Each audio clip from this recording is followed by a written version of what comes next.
You guys know I love podcasting and listening to podcasts, and I'm guessing if you're listening to this that you love podcasts too. Have you ever considered podcasting yourself? It is a great way to reach your audience, grow your know, like and trust factor, and not need to show your face unless you want to. If it is something you've thought about but you don't know where to start, then head over to becomeapodcaster.uk/BAP quiz, BAP quiz, to access a 2-minute quiz that will help you work out what type of podcast might suit you. That's becomeapodcaster.uk/BAP quiz. Welcome to the Wedding Procast UK. I'm your host, Donna, and today we are going to be talking about creating uniqueness in your service. Let's jump in.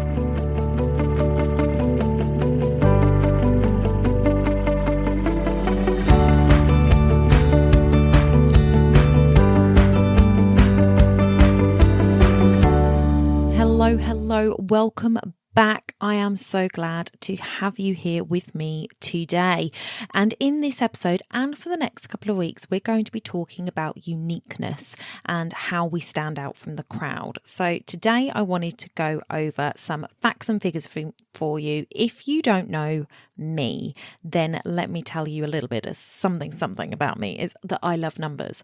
I absolutely love working with numbers. I'm pretty sure that I was an accountant in a previous life because I just like to play with numbers. So this is going to be a bit of a numbers episode. So stay with me, grab a pen and paper. You're not going to have to do calculations, but with me talking about lots of different numbers, you might want to write them down so that you can digest them a little bit easier. So today I wanted to talk about how we are going to show up and how we are going to create something different for our audience.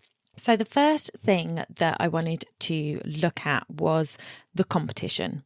So it is very important for us to know who our competition is, what they're doing, what they're up to, what they look like, how they sound, so that we know whether we are on the right level for our area, whether we are way out of the park. And sometimes that's good. If you are a very unique supplier that does something that nobody else does, then you are obviously going to sort of have the monopoly on that niche. But how big is that niche in the wedding industry? So it's a lot of research that we need to do. And I have done a little bit of research for you. I Googled wedding photographers back when I was a wedding photographer. I wanted to know who was in my area, what they were doing, what was their style, what did their websites look like and things like that. And I've done this today in preparation for this episode. So I used to live in a little town called Rushden in Northamptonshire,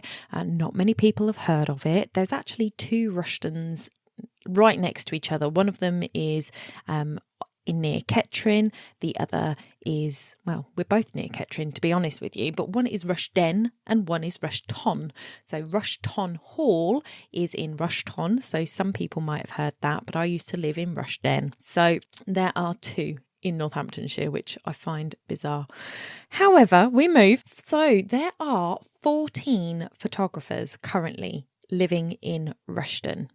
Rushden has a population of 32,000 people.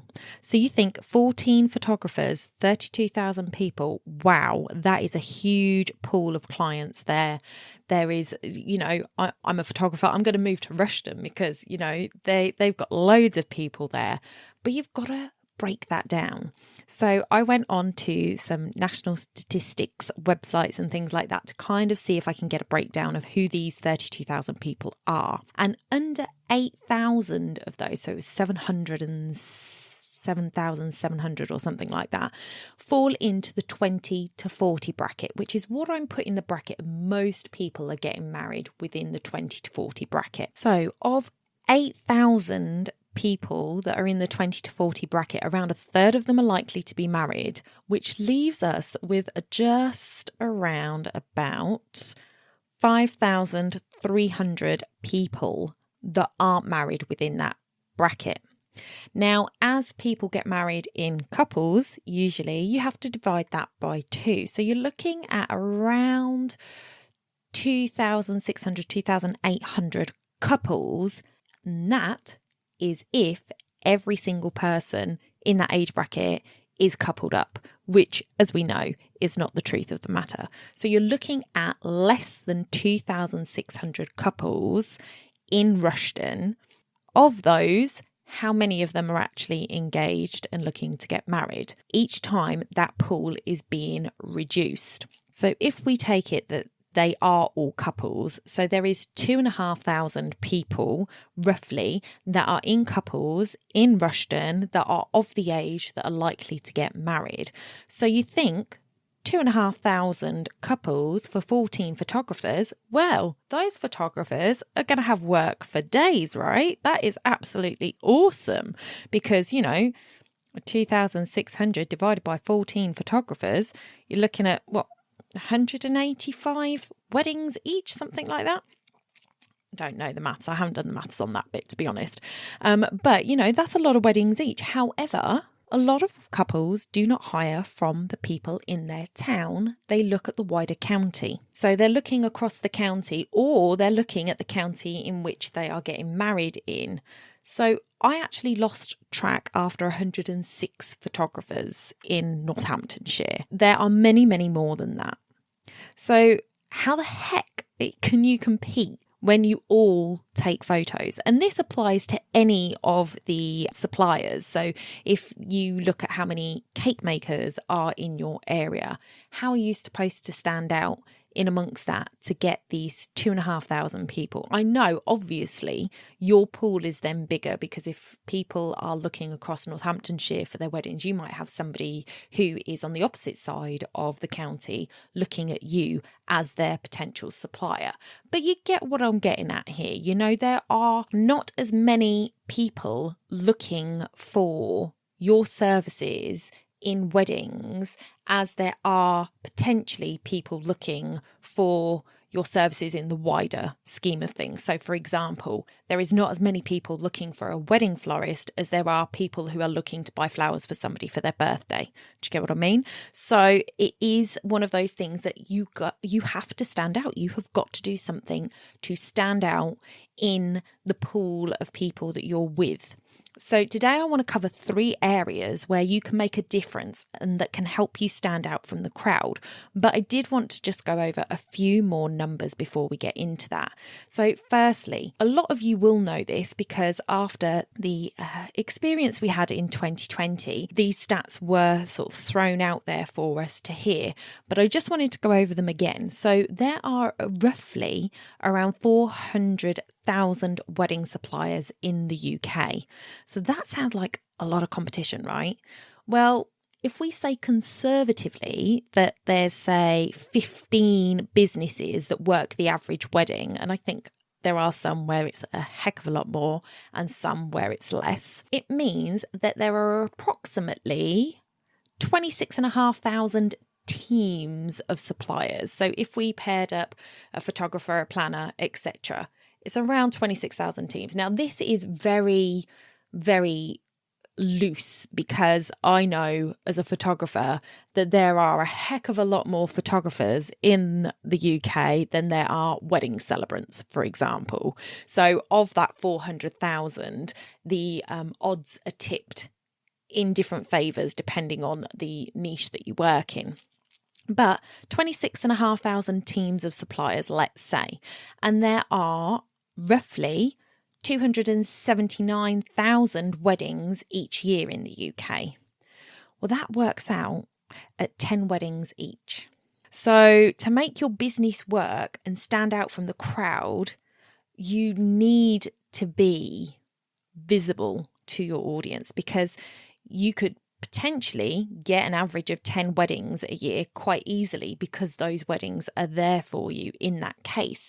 However, if you want to make good money and a full-time living, perhaps 10 weddings at your costings will do it for you. Maybe you work with the high budget weddings that are doing millions of pounds for their wedding and you only need 10 a year and you're sorted. If that's the case, then you're sorted. But if you are somebody who sits with the wider budget that in between budget that most couples are working in, that average budget range, then you're going to have to work a lot harder to be able to be seen and to stand out from the crowd. So one of the things that I am going to mention again, and if you listen to the podcast regularly, you are probably sick of hearing it, but I am going to keep saying it because I think it is so important that we don't forget what we've just been through, and that we put things in place that should anything like that ever happen again, or, huge recession hits and stuff, that we are okay and can continue to do the work that we do, is that you need to diversify what you are doing. So, for example, photographers, a lot of people tell you to niche down, and you can say, I work weddings, and that is your niche.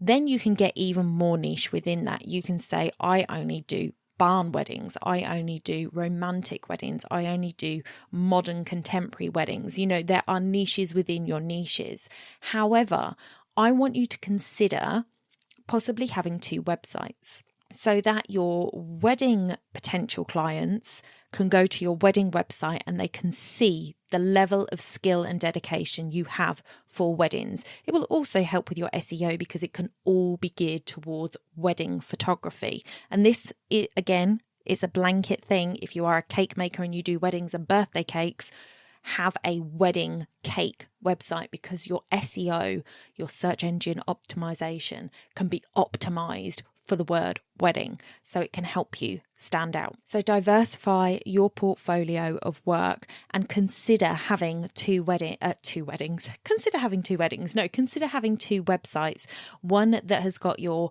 day-to-day work on and one that has your wedding work. And you can link them. You can just put a link somewhere that says, if you're interested in X, then please click here, and they can go to your other website. But the likelihood is people that are landing on your wedding website want you for weddings. But on your other website, you might want to put, if you're interested in my wedding photography or my wedding cakes, click here, and they can go over to your wedding website. I just feel that it keeps them separate, so people can just really focus on the skill that you have for the project they want you to do, but it also gives you that ability to really hone your SEO for your weddings. There are different skills you need to do weddings versus, for instance, being a food photographer. So like I say, by keeping them separate, you can really focus in and show your skills off, so that the people that are looking to hire you for whatever it is that you're doing can really get an in-depth look at what you can do for them. So maybe, for example, you're a planner, a wedding planner, and you have a site for your wedding planning and a site for event management, because maybe you do birthdays, maybe you do awards ceremonies, maybe you do, tailored events for companies and things like that. By keeping them separate, you can send your corporate clients to your events management website, and it's going to be very much what they want to see. They're not necessarily going to want to see a load of bride and grooms getting married. That's not what they want from you. So by having a website that is dedicated to them, then you can really sort of hone in on that niche, and they can really see themselves working with you. So it is a double advantage there. So I would highly recommend considering it. You can do subdomains, so that you have your main website, but you maybe have weddings, Donna's photography, newborns, Donna's photography, things like that. So you could do that. That's a bit more technical, and you might need to speak to somebody about that. So let's look at the 3 areas that you can work on to increase the likelihood of you getting more of that wedding pie. So the first one, we just kind of touched on it, is your website. If you are not a guru, which is fine, we are in the wedding industry, we love what we do. Tech is not necessarily our forte. Even if you are a photographer and use Photoshop and different softwares, it does not mean that you understand coding a website. It does not mean that you understand how SEO works. It does not mean that you understand how design, when it comes to websites, works. So please do not be afraid to look for help with this, because it is your shop window. It is the first thing people are going to see of what you have produced. So they might find you through a directory, which we'll talk about in a minute. But when they click on your website, this is their first view of who you are and how you want to be seen.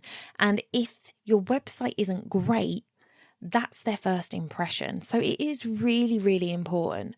So I want to give a shout out and recommend Jude and Chris at Ready Steady Websites. They were on the podcast previously, and I would highly recommend you speak to them, because they can do everything from templates to fully bespoke services for your website, and get into grips with how your website looks, how it makes people feel, and the wording that is on it is really, really important. So like I said, it's your shop window. You want to show up on search. Your website needs to be inviting so that when they land on it, they stay.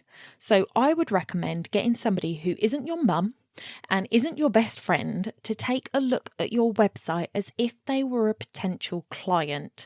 So, maybe go and ask one of your networking friends to review it, because they have that business knowledge. They kind of know that your website needs to be good, hopefully, and they can look at it with a more critical eye than perhaps just, your neighbour that you sometimes talk to. And get them to sit down and have a look at it and give them some questions to answer. So if you've got a pen and paper handy, I have got some questions here that you can give them, and it might spark some ideas of questions that you would like answered about your website. So here you go.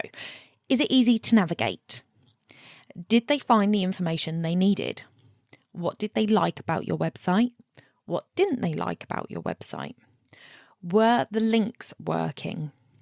Was there anything that they expected to see on your website but didn't? How easy did they find the contact information? So how easy was it for them to reach out to you? Was it obvious how they could hire you or what their next step should be?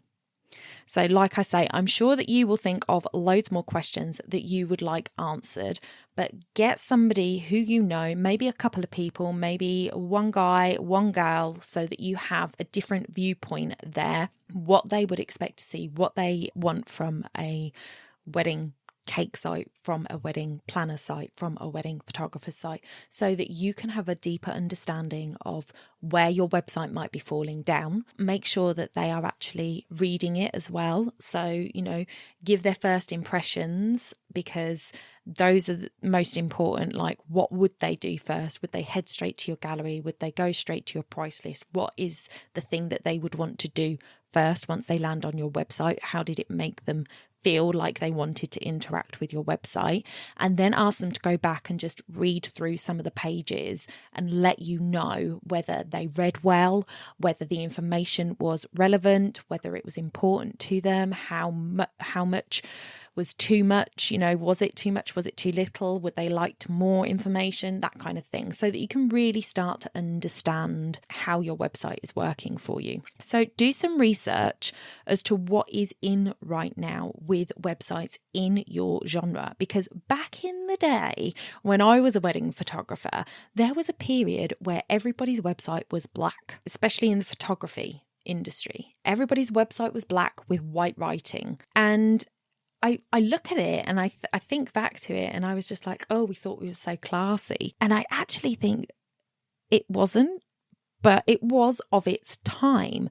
Now we're seeing more websites that are white, crisp, minimalist, clean, lots of white space on the page, not too wordy, but obviously you've got to get your words in there for your SEO, so there are some words, but that is more of the look and feel of a majority of websites right now. I get, like I say, that you are not website designers, you're not meant to be, but I can tell you for sure, if your website was built in the 90s or the noughties, if it is a template where, you have a background color and then you kind of have this box in the center that contains your website, and it looks a little bit like a Word document. So you've got that big white space on either side and then the document in the middle, but it could be colored with the document in the middle that's got all the information on. If that is how your page looks, my friend, you're missing out, because this is so old school now, and people look at it and see it as being so old that they may well just overlook you instantly because they think you're not around anymore, because you haven't updated your website in so long. You know, a lot of people say, oh, well, I get a lot of my referrals through word of mouth. My website is just there. Well, that's great, but how many more inquiries could you get if your website was up to date? It can be one of those things that people just put off and put off and put off. And that is why I think it should be just something that you outsource. If it is something you're going to keep putting off because you don't understand the tech and you don't want to mess with it in case you break it, then get somebody who knows what they're doing to help you, because it could increase your inquiries so much. It could literally be doing the opposite effect right now, because a lot of people will have these websites up and go, oh, I haven't got time to change it. But you could literally be putting people off of inquiring with you because they come on your website, see it's old and assume that you're not around anymore, or assume that you're not current or relevant anymore because your website looks so old. So, you know, I would say that if your website is one of those websites that you put money into designing and wording your website for 2023, that should be like one of your top priorities, is to get your website looking more modern. And it doesn't have to cost the earth. If you just want a basic website that looks more modern, there can be ways of working around the cost factor if that is something that is concerning you. But I would totally recommend reaching out to Jude and Chris at Ready Steady Websites. Like I said, I will have them linked in the show notes for you, because they are a great couple. They know what they're doing. They love what they do, just like we love what we do. And they will be sure to steer you in the right direction. So, number 2 on the list is change up your copy and images on the directories you're on. Now, I spoke about this in my low season priorities series, which I will again link in the description below. You can download the workbook for that as well. And I talked in there about going through and finding yourself on directories, because when we first start, we go out and we sort of plaster ourselves in as many places as we possibly can, get all of our information out there in all of these free places, get on Hitched, get on The Knot, get on Bride UK, like any website that will take me, let me have my details on there. And then we completely forget where we've put ourselves. So get a Google sheet or an Excel sheet, or just, you know, a piece of paper that you're not going to lose, and write out a template form. In fact, I might even do one for you guys to make it easy, and I will share it in the description. Won't need to put your email in. It'll just literally be a shared doc where you can put the name of the website URL, and you can put when you last updated it, whose images you put up there if you need to know that, and just some information about what you have got on there, so that you can go in sort of every 6 months and just update it. And you'll be able to like copy your text in there, so you can just copy and paste it, so you're not having to rewrite it for every directory, and just use that so that you can update these directories so that they have a fresh look. Because again, it's not even that, you know, it's couples that are going to be coming back and going, oh, that's the same thing I saw last time. It's not that. It's just time moves on, styles adjust, you know, what's in changes. You know, look at the wedding trends for the season coming up. If it is going to be all, you know, say this season we're talking oranges and navy blues is the theme of autumn winter, then if you have got pale pinks and lilacs all over your photographs that you have got on these sites, then you're going to look outdated compared to the season that we're in. So I think every 6 months you should be going in and updating the images to showcase off that season's type of work so that people can see that it's current, it's up to date. So definitely changing your images, changing the text, and then possibly if you have a link on there that goes to your website, some of them you will, some of the free sites you just link back to your own website.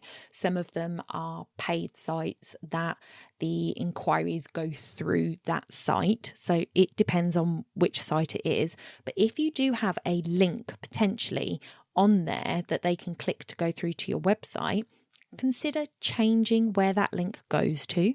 So I think for most people, they just put their homepage, their general URL. So for me, www.spwv.co.uk,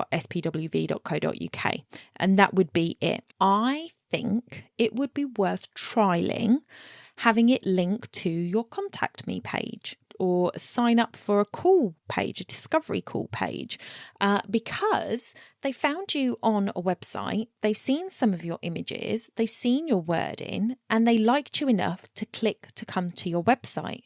To me, that's saying they want more information. So if you just send them to your homepage, they've then got to search around for that information that they want. And we don't necessarily know exactly what it is that they want at that point. Do they want more images? Do they want a price list? Do they want to know what services you offer? So I would play around with that link and perhaps, for 6 months, trial it going straight to your packages page, so that they can see exactly what they get for their money. You might not have your pricing on there. We've spoken about that before, but take it to your service page. Maybe have it on your contact page so that they can book a 15-minute call with you and just see if that makes any difference. Because I feel like when people people don't actually often land on your homepage. Because they will do a Google search and maybe the sentence that contains what they're looking for is actually on one of your blog posts.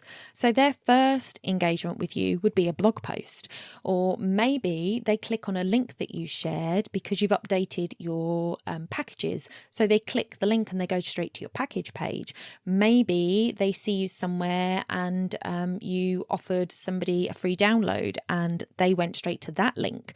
So didn't even hit your website really, just a landing page. So there are all different places that people will actually land before they land on your homepage. So if you send people from a directory directly to your homepage, you would have to have it a really clear, exactly step by step what they need to do. So this goes back to the first point of having your website really work for you and understanding how people are going to navigate it. So I would say if they've already been introduced to you through a directory, that link needs to go to the next step. So that's almost like your website homepage for them. They've seen a little bit of you, they've heard a little bit from you. Now they wanted the next step. So what is the next step that you would want them to do after landing on your homepage and reading a bit about you? Is it your about section? Do you want to send them straight to your about me so they know who you are because they've seen what you do? Now they want to know who you are. Or do you want them to look at your packages? Or do you want them to contact you? Play around with that every 6 months. Change up that link if there is a link available on there so that you can see what is working better for you. What are your conversion rates there? Because to me, if they liked your stuff enough to click through to your website, then you're wasting the opportunity of them getting lost down a rabbit hole on your website gallery and getting distracted and then forgetting who you are. So that is why I think you should change up that link. But that brings me nicely on to number 3. So number 3, I want you to make it so super easy for them to contact you. Have a contact form on your website, have your email address on your website, have a book a call with me on your website and have it available. So lots of people have their phone number on their website. That usually goes in the top right hand corner of your website and it is in the header. So it's on every single page, and it means that people can call you or message you directly from any page they are on the website, which is great because it means that people can easily get hold of you. Some people don't like to have their phone numbers out there. I completely understand that. So maybe you don't put your phone number there. Maybe you put your email address in there, inquiries at, whichever one you want, but have an email address there so they can instantly see. And if you can link it so that it opens up in email provider, then all the better. Makes it easier for them to contact you. Have the ability to contact you in multiple places. And I would highly suggest having something like Calendly, where you can book a Zoom call or a phone call, because you can stipulate where you want them, whether it's a phone call or a Zoom call. I would say a Zoom call is better because, if you can get to see somebody face to face, there is more connection there than just a voice. So I would say Zoom is the way to go, but get Calendly linked, get that on your website or whichever one you use. I love Calendly. I'll link that in the description of the show notes as well for you. But there are others. Acuity is one of them, and I'm sure there are other sort of booking systems for the wedding industry that you could use. I love Calendly. It's nice and simple, and you can embed it on your website now, and people can just book time that's convenient for them. And if you word it, have it worded well, that, this is a 15-minute call, so you can ask me any questions and get some straight answers. No pressure. You're not going to try and book them on that call, because sometimes it can be scary to actually book a call with somebody because you think they're just going to sell to you. So if you can do something there that just eases their mind that the call is just literally an inquiry call, that they can speak to you and see if they like you, then all the better. So make sure that it is really obvious across your website how they can contact you, how they can take that next step.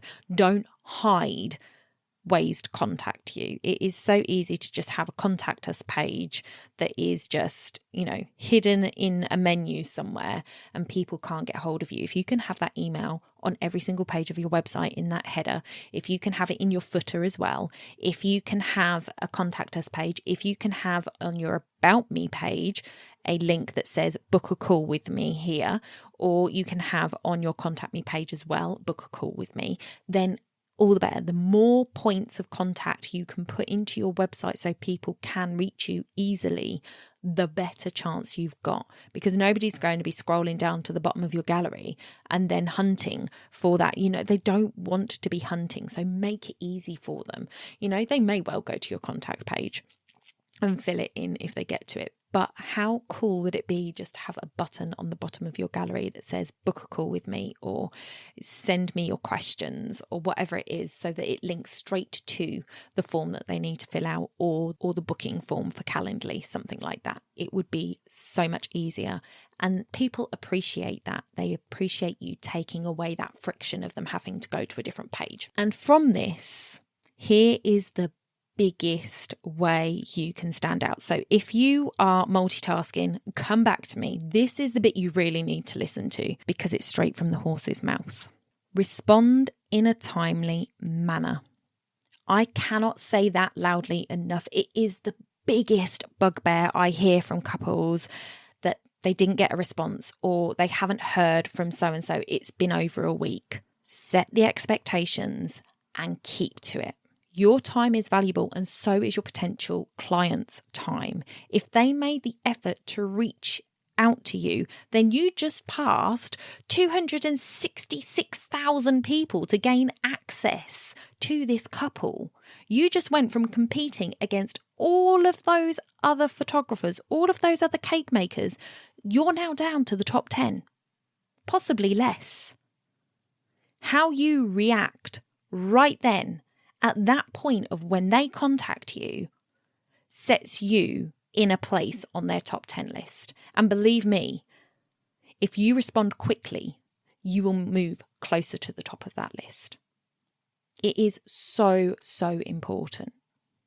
I've spoken about it before, and I have said that if you can set up your automations on your email to send an email to anybody who emails you and let them know that thank you for their inquiry, that you will be responding within the next 48 hours and give them a link to some information that might help them. You know, if it is your packages or a brochure, you know, that you can send them. In the meantime, please take a look at my brochure. And if you have any more questions, just send me an email and respond to them within the time you say you're going to. And please don't leave it any longer than 48 hours. You know, if it is, I work Monday to Friday, and I will respond within 48 hours in this time frame, and they email you on Friday night, yes, fair enough. Monday morning is perfectly okay, but don't leave it any longer than Monday morning. Set the expectations, let them know when you're going to reply, and make sure you do it.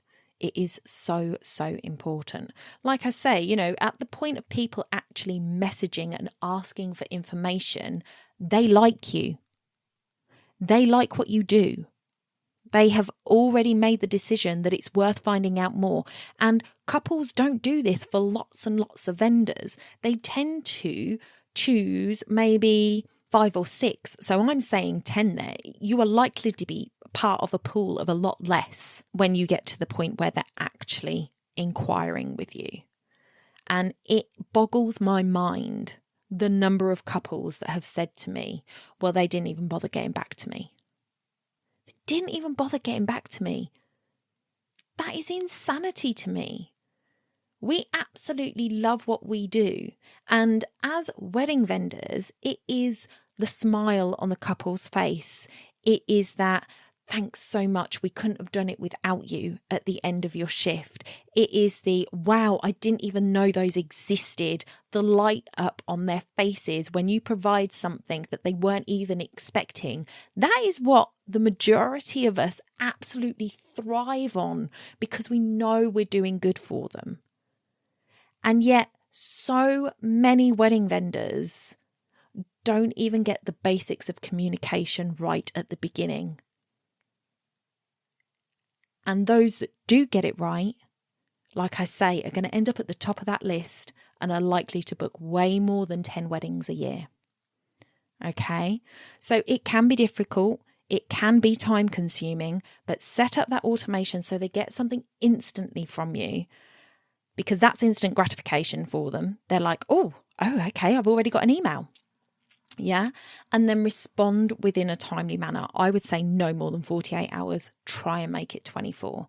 But do what you know is going to be doable for you. You can't say it and, you know, I would rather you didn't say anything at all than say, I'll respond within 24 hours and then don't get back to them until 72, because you're breaking your promise straight up front there. Okay. So do what is manageable for you. But I would say you need to have at least half an hour a day that is jumping into your emails, checking for client emails, checking for inquiries, and going through them so that you can do that. And that should be a non-negotiable, because that's your revenue stream right there. If you do not respond quick enough to your potential clients, you've lost them to somebody who did. And that is going to reduce your revenue stream. It is so, so important. And then once you have got them, please continue to give them that kind of level of service, because that is something else that has happened, is that people have booked people and they've said, couldn't get hold of them. It took them a week to get back to me. You know, it is so important to your business, to your reputation, to make sure that your communication is one of your highest values. Because if you want word of mouth referrals, they need to have a good experience with you. And a good experience comes from good communication, from them feeling understood, and from you understanding and being able to implement what it is that they want. So that was my little high horse there, guys. So today we have looked at 3 ways that you can stand out from the crowd: your website, the look and the words that you use, your directory presence, and your contactability. I hope that helped. And as always, please share this episode with your colleagues. There is 400,000 of you out there, and it would be awesome to be able to have you all listening in and sharing your thoughts with me. And if you have liked this episode, please take a screenshot, share it on Instagram and tag me at DonnaSPWV and let me know what your biggest takeaway from this episode was. Thank you so much for joining me today. I really, really appreciate it. Next week, we will be following up on this topic of standing out by looking at your USP. So join me next Thursday. Subscribe where you listen so you don't miss it. And I will see you soon. Bye for now.